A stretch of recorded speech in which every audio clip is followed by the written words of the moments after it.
We asked for signs. The signs were sent.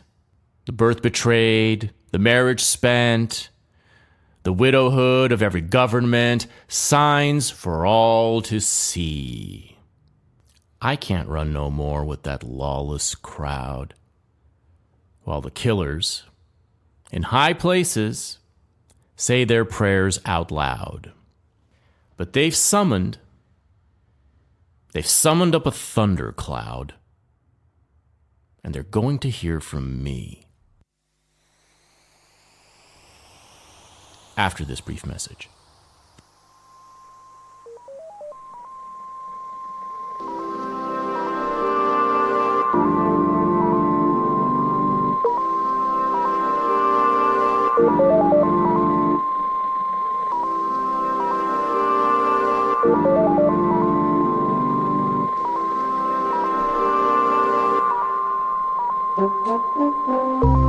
Hey, this is your host, Alec Mohibian, with a quick message before we continue. Based in that great but very troubled place, Hollywood, California, Filthy Armenian Adventures is an interdimensional travel program that takes you deep into the cultural mysteries of our time. In search of truth, in search of gold, in search of lost friends and unsung heroes, in search of John Galt's motor. This show is your antidote to the black pill. This is your guide to the places, the personalities, the ideas and creations the enemies of man don't want you to know. This is your techno-noir investigation into the good, the evil, and the God hiding under our noise. This is where you get the news before it breaks, before it blows, before it burns. The show is supported entirely by patrons at patreon.com/filthyarmenian. As a patron, you get access to twice as many adventures, including the most important ones, the ones with the real facts. Plus, regular brief smoke break spiritual reports on topics of the day. As a patron, you also get exclusive access to our Smash live events. Ask anyone who's attended one, and they will tell you it's an experience you'll never forget. It's very easy to keep Filthy Armenian Adventures alive. You can still listen to the show on your favorite app like Spotify or Apple, and you can do so with the pride that you're putting a little bit of money where your soul is. More patrons means more fuel, more topics, more investigations, more miracles, more secret locations, and forbidden territories around the world, and the world that is Los Angeles, our post-apocalyptic headquarters. It means we'll be able to track down more enchanting figures in the landscape, dare them to abandon their masks, and join our quest out of the darkness and into a golden age. Patreon.com/filthyarmenian. Thank you for being one of the good ones, and enjoy the show.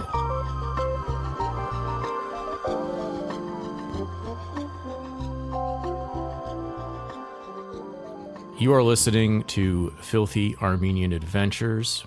This is your host, Alec Mohibian, and I am joined by a dear friend, the star of one of my very first Filthy Armenian Adventures, one of the most popular ones to date, from the Grand Marquis, or whatever, the Sunset Marquis, where with one can only assume a divine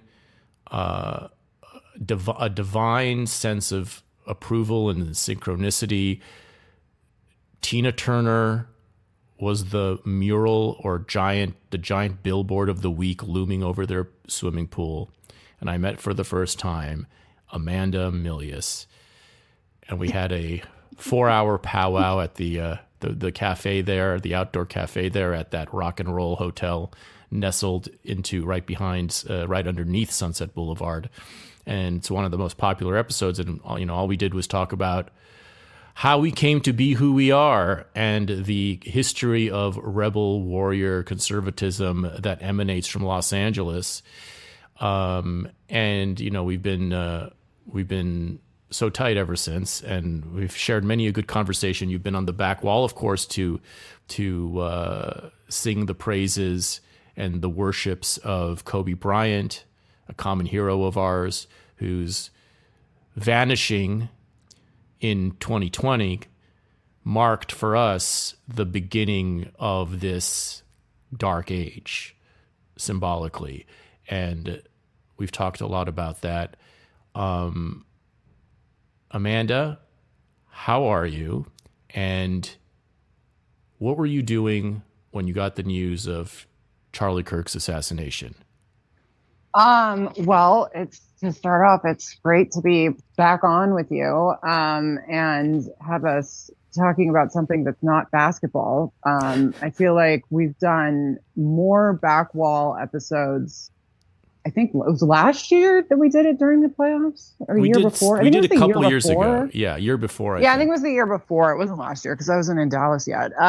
Yeah, and that was really fun. So if anybody's missed those are great episodes. Like, we took callers. We had a ref from out of nowhere that, like, some actual professional ref join us at one point. That was an interesting moment. And I thought at another point, we basically did live play-by-play of several Lakers playoff games a couple years ago. But with all of us, with all of it, me, you, and Glenn all being unsynchronized in our cable channels, so it was complete chaos. We were at different times, and yet somehow united in one same sense of retardation. It was great.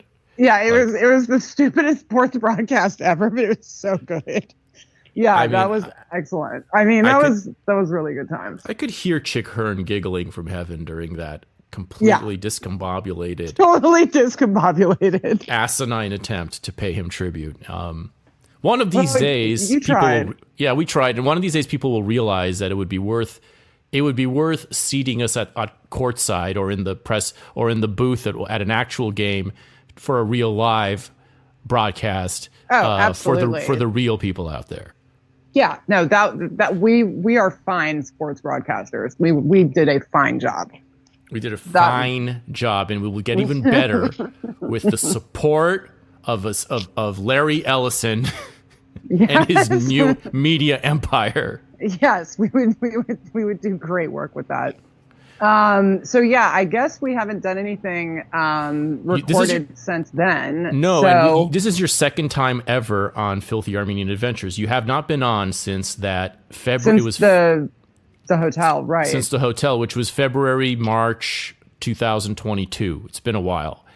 That's crazy. Yeah, I've been dying to have you on in person because we had such a good time in person that anytime we've met, that vibe is always easier for me. But I was dying to have you on to talk about the shards and like do it at the Polo Lounge or something, and we can still do that because I haven't covered that one yet. And we can rope in. We can pull in. What's his name? Oh my God, this is not the night for me to do a podcast. My brain is so fried. Brady Sinellis. We can like rope him in by going to La Scala or something. We can like bring him into it. That would be historic. That would be really historic. We should do that next time you're in town. But I didn't want to wait for that. I didn't want to wait for you to be in town to do a second one because I think that. I avoid LA too much if I'm in LA, it's usually some kind of crisis is happening. So like if I'm in LA, it means something has gone very wrong. So luckily for us happens a lot anymore. Yeah, luckily for us it does happen actually quite a lot. Like there's like a fire, I have to like move my mom out of the grab my high school materials out of my childhood bedroom, or something going on with my dad, or like something insane happening. But I think back then I was out there. Remember, I was staying at that hotel because I was on the Bill Maher podcast, which was their first run at that, and they cut me. I was on with Dr. Drew and Kid from Kid and Play. Why'd they cut you? Because they were still formatting the show, and they decided, I guess, between him and HBO that he couldn't have three people. It was too similar. They were mimicking his HBO show too much. so he can't, he does like 1-on-1 or 2-on-1 on his podcast now. He doesn't do 3 guests. And I was in the first, I think the very first episode or something. And so they like I think they cut the whole episode and they just reshot with Dr. Drew by himself. But yeah, so my moment to my Charlie Kirk moment of hanging out with Bill Maher was sadly not removed from the universe. I was actually meant to, and I think I said this on the earlier show, I was meant to go on Real Time, and the producers, like Bill Maher was like totally into it, at least on email. Like he was really friendly and like completely wanted to have me on. And I think that's why they ended up putting me on the podcast or whatever. But the producers at HBO grilled me about like a variety of topics. And I just answered them naturally. And I guess I failed the test. Like, because at one point they asked me, they were like, well, what would you say if we started talking about, or what do you think about the January 6th insurrection? And I was like, I don't think about it at all. And I don't think it was an insurrection. Oh, and then God. they were like, okay, bye. And I was like, oh, I don't think I'm getting on that show. So, whatever. That's back when I was doing Gutfeld a lot and like running around doing shows and stuff, like, which I have definitely pretty much retired from doing, mostly because I don't have something to promote. And I realized that I was, not becoming like an e-girl or something per se, but like a Fox, like commentator person. Like I was becoming like a daily news personality, which is not my lane. Like my lane is like Hollywood stuff, movies, culture, right-wing extremism, and you know how those things interact, and you know promoting a movie or something like Russiagate, you know, the movie that I made.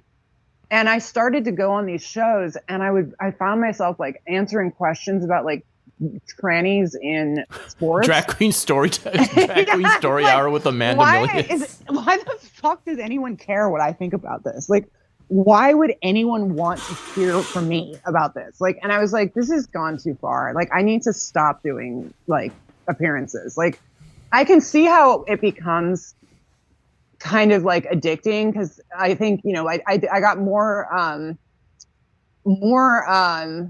kind of I don't know, respect from my mom, for example, when I was doing like Fox News hits than when I was the Deputy Assistant Secretary of State. So like, because my mom's an actress, so she's just like, oh, it was amazing. Your hit on Fox was so good that I'm sure they're going to ask you to start doing the news soon. And I was like, nobody's going to ask me to do the news. Like, that's not, I thank you. But like that was like her version of success, was like, you have to appear on TV, like in front of a camera. And I am very much not that person. So, yeah. So I was like, I could see how people get into it, because, you know, people are like, oh, your cousin saw you on TV and they're really excited. And you're just like, yeah, I'm a success. And it's just not. Like, it's just a completely false thing where you find yourself talking about exactly like Drag Queen Story Hour, and you're like having opinions about it. And for some reason, someone's aiming a camera at you talking about Drag Queen Story Hour, and you're like, I need to get off the TV. Like, this is stupid. There is nothing. So yeah, I've basically retired. That's why another reason I'm not out in LA is because I'm not doing shows and stuff anymore. Like, I'm not, unless I'm like the next time I do a movie, I'll do a round of promotion and like promote the movie. But unless I'm like pushing something, like I don't really see the need to just appear, you know, in your homes. Did they ever, I'm curious about this circuit, because obviously I'm like, you know, but cheek to cheek with it, but I've never been part of it except for again, promoting movies where you kind of hope that one of these networks is going to do a spot with you or one of my fellow producers. And it's happened in the on local news and shit over here in LA. And that whole world is you usually pay people, a publicist, to try to get you in these spots. Once you become an actual talking head that they call up whenever, like you became, due to your obvious charisma and the fact that you're way more interesting than the average like dingbat they trot out and wheel out. like there's some people that go on Tucker that just make you just like stare into the abyss. I mean, yeah, you're like, why? You're just why? like, why am I listening to this person? Like, oh my God, there was one the other day that was like an ex-State Department employee who was like a career, who basically was just like a fucking brat that like didn't do his job. And I'm like, God, did I run into this guy while I was there? And no, I didn't. But and it was just like, oh my gosh, like I had to write a press release and it was about Israel and like it's just like the stupidest shit. But yeah, there's at a certain point, yeah, not everyone needs to be on TV like all the time. It's a weird circuit. I did Tucker 3 times. I did it when I did his show when he was on Fox. I did Fox Nation, and then I did his current one, I think. I don't know. Anyway, what do you think? What's your take on those shows. What are your feelings on Tucker? Because he's become such a well, controversial. I can't. Okay, so you know how you hire those publicists to get you on television shows and whatnot? I am one of those publicists, so I can't really say. I see. Okay. Because I have a lot of clients that need to go on. No, right. I don't really. I mean, honestly, I'm not like as. I mean, I think some of the Israel shit, it's just really getting a little ridiculous, like, and it's getting a little boring, to be honest. It's just the same old shit that you hear from like everyone right now. So it's just not that interesting. Because I always want to be a contrarian, I'm like one step away from like tweeting out the most like horrific neocon like screed ever and just being like, all I want to do is watch YouTube mashups of like B2s dropping bombs set to the good part of Freebird. Like, I basically am like, the way the internet is going right now, it just makes me want to do whatever the exact opposite is. But it's not exactly how I feel. That's not right. I haven't gone full neocon again yet. Right. Not that I ever was, but my dad always had a very Dr. Strangelove foreign policy.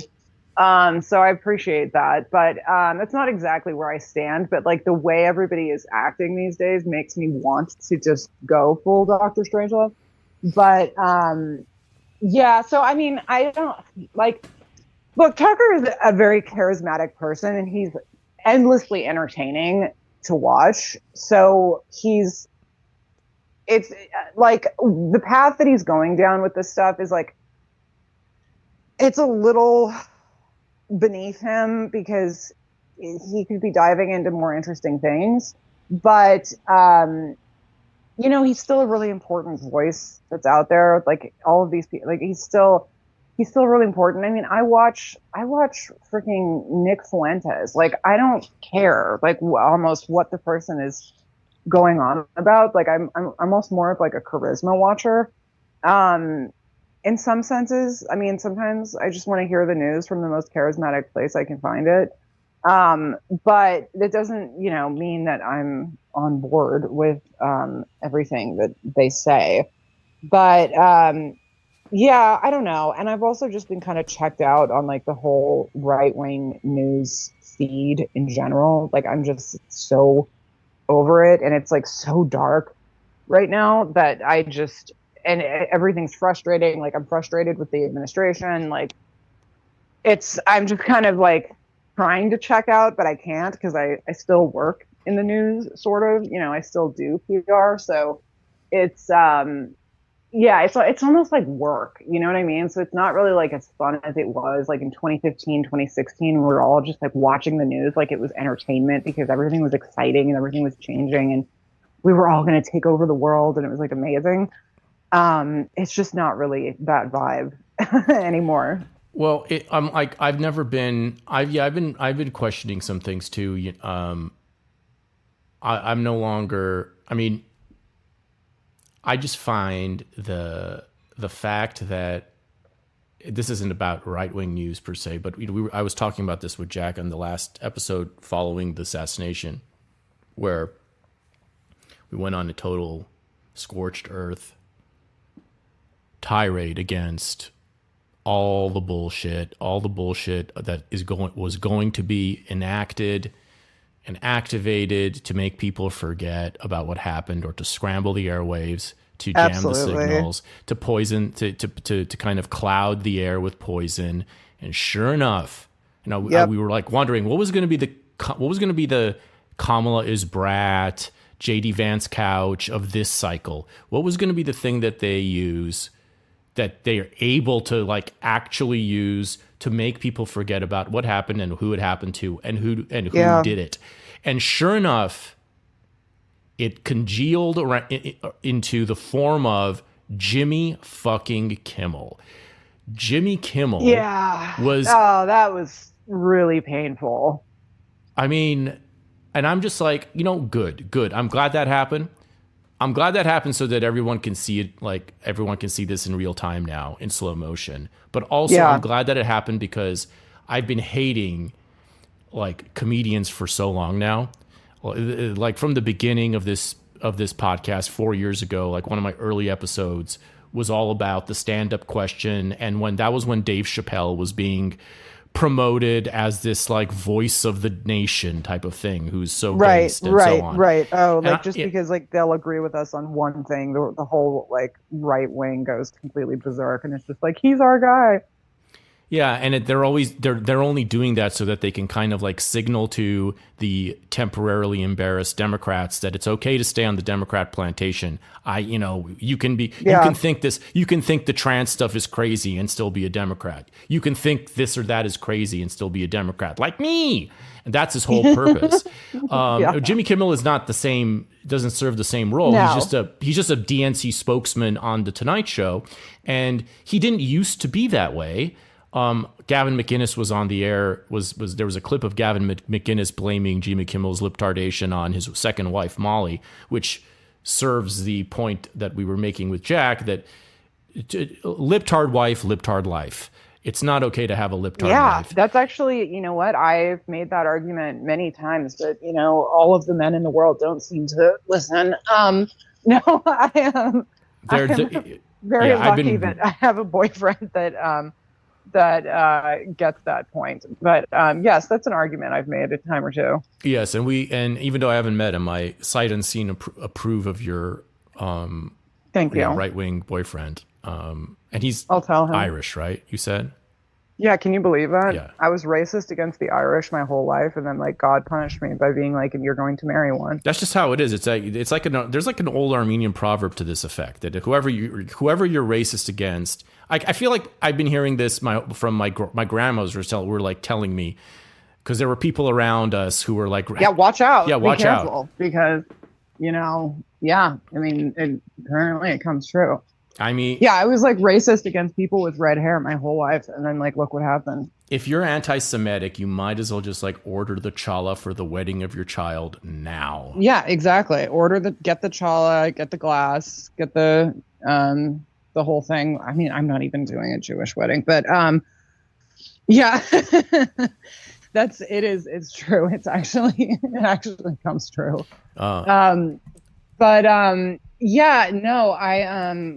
I realized, wait, I didn't even answer your first question. Where was I? We'll come back to Jimmy Kimmel. Thing. Where were you? Jimmy Kimmel. Right. No, I mean, that was just painful. I mean, that was just like, I have to listen to the episode that you guys did, because like listening to you guys go on about this would be like a dream for me, because that's exactly who I want to hear from about this. But yeah, it's Jimmy Kimmel. And then now they're going to morph it into the Comey thing and act like finally, speaking of Russiagate in my old movie, finally, in my old age here, we get to see some results happen where like one guy is indicted and they're going to act like it's the fall of democracy as usual. I mean, of course, that's what they're going to do. And nothing will probably come of it. And it'll just be, that's what I mean. I'm just frustrated with this administration right now. Like, I'm just like, I'm like, I don't need any more jokes. Like the thing, like there was like somebody tweeted the other day where it was like, you know what I need is like justice, and like to be able to have my views without being worried about being killed by some lunatic. And like the GOP is like, best we can do is a commemorative coin and a joke about the auto pen at the White House. And I'm like, it's just not funny anymore. Like, it's just not like, like the previous administration was like literally committing crimes and you guys are making jokes about it and hanging it up. Like somebody took, like, I've worked in the White House. Like somebody spent a lot of time framing those pictures and printing them and making the auto pen joke and then like hanging them in the hall and then videotaping it and then putting it out on the spokesperson's Twitter account and the president tweeting it and like ha ha ha, like so much energy went into that. And I'm like, this is the most boomer slop ever. I just like, I can't with it anymore, where I'm like, people are literally getting killed at this point. Like the leftists have gone so fucking insane that they're just killing people now. Like they're killing the most reasonable person that we had. And we're getting jokes about the auto pen and not indictments about the auto pen. And I'm like, we're not going to win. Like, this isn't how you win. We're not going to fucking win anything. Well, I would say don't get pessimistic, because I do think that, however, you know, whatever they're doing, whatever these posts are from whichever account. The ones I don't like are when they like clip Theo Von or some comedian, which gives more attention to comedy as a thing. I don't want any more of that, because we need to put an end, we need to put an end to this thing where we pretend that comedians are interesting, good, important, must be listened to. It doesn't matter who they supported. Absolutely. During whatever they're election. Like the new philosopher kings of our society. Like, how the fuck did that happen? It is the most 2010s bullshit to treat comedians as like the philosophers of our time, i.e. pedantic bores. Yes, then they are the philosophers of our time. If you look at it that way, if you look at how fucking boring and stupid 99% of philosophers are, yeah, comedians are the philosophers of our time. But they are not. Their job is to be retards. That is what they're supposed to do.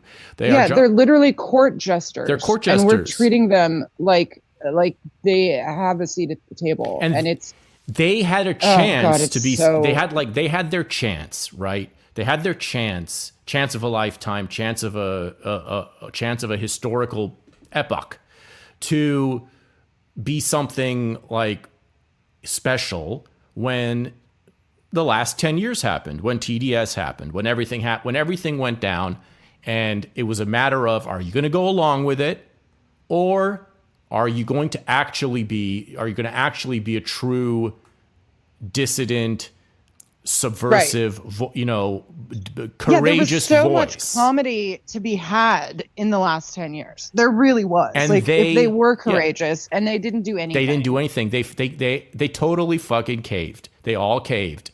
With the most like only now that it is like so safe in some sense. I mean, I say safe, and I was just complaining about the fact that we can't say anything without getting shot at. No, but it's relatively safe. It's relatively safe culturally. Yeah. Like now it's like even my like super liberal like niece is like starting to be like laugh at like Trump jokes and stuff, and I'm like, okay, so. That's how I know. That's how I can measure this. Like, it's like, it's not really that edgy. Like, and it's like, of course now, I mean, I watched this from before 2015, before Trump even ran, like when I was back at film school and I was right wing. And, I had like Dasha in my first movie. And, she had to go through different phases, no disrespect to her, because obviously she had like a legitimate agent eventually because she became a real actress. And like, she would like go through phases of having to delete or not delete the movie from being on her IMDb, simply because I'm like a known Republican and like was like a like outspoken, whatever. Like I was like that and my dad, like the relation to him and being a Republican as well. And it's like, okay, now that it's not scary anymore, everybody's right wing because it's like it was obviously going to be the edgy thing of our time. And then the comedian track that you're tracking is right along with that, where it's like, oh, now they all have something to say. Like now they're all like, oh, as it turns out, like trannies are crazy. And yeah. you're like, yeah. Thanks a lot, bitch. Thanks a lot. Like we've been saying that for. Thanks a lot for showing up to soccer practice 8 years after you were supposed to pick me up. Thank you very much. Yep. But I already went. I already left in the white. I already went into the white van, and I'm with that guy now. So fuck off. I'm not your son anymore. Yeah. I'm sick of it. I'm so sick of it. And it was already clear to me 4 years ago. It wasn't just like, it's not just now. I mean, what happened is. No, we've been watching this train wreck in slow motion. It's been a slow motion train wreck. We've all been watching it. They started like wheeling out Tim Dillon types, 21, 22, to be like, to start, saying the obvious parts out loud as more and more people became incensed at the horrible world that had been crafted, where you couldn't say anything, where you'd get fired for liking a meme, where the entire life was illegal because we were all locked down. We couldn't do anything. We couldn't go outside without a mask, couldn't see your family. I mean, that was the end product of Democrat TDS. All the excesses of the lockdown were end products of Democrat TDS. They were not about a coronavirus. So once that all exploded, once that became absolutely beyond the breaking point for everyone, then people started to make comments, and then they inevitably chose the things that were 100% safe to talk about, like the tranny question, like later whatever the series of them have been that are like okay to talk about. And then racism became okay, like 3 years after Derek Chauvin's locked up, it became okay to be like a cagey little racist. And then the Jew stuff became okay because of October 7 and because of the attack on Gaza. And it's like just this endless cycle of late to the party. And one of the people that gets the most pass and deserves it the least is Glenn Greenwald. And that's it for the freebies. I'm going to cut it off there. If you want to listen to the full hour and 45-minute conversation, subscribe to the show on Patreon, patreon.com/filthyarmenian. Also on Substack if you're exclusive to that site, filthyarmenian.substack. But mainly on Patreon. For as little as $5 a month, you'll get twice as many full episodes, which have charted out the times we're living in years before they became visible to all. And you'll also get regular smoke breaks where I kind of emote on topics of the day in small, brief, heart-to-heart messages of 5 to 20 minutes. They're kind of a fan favorite. So patreon.com/filthyarmenian. There's a lot of good stuff and a lot of important stuff behind the paywall. And if you appreciate what I'm doing, it really is the least you can do. See you behind the paywall. Thank you for listening. Please do spread the word. And be strong.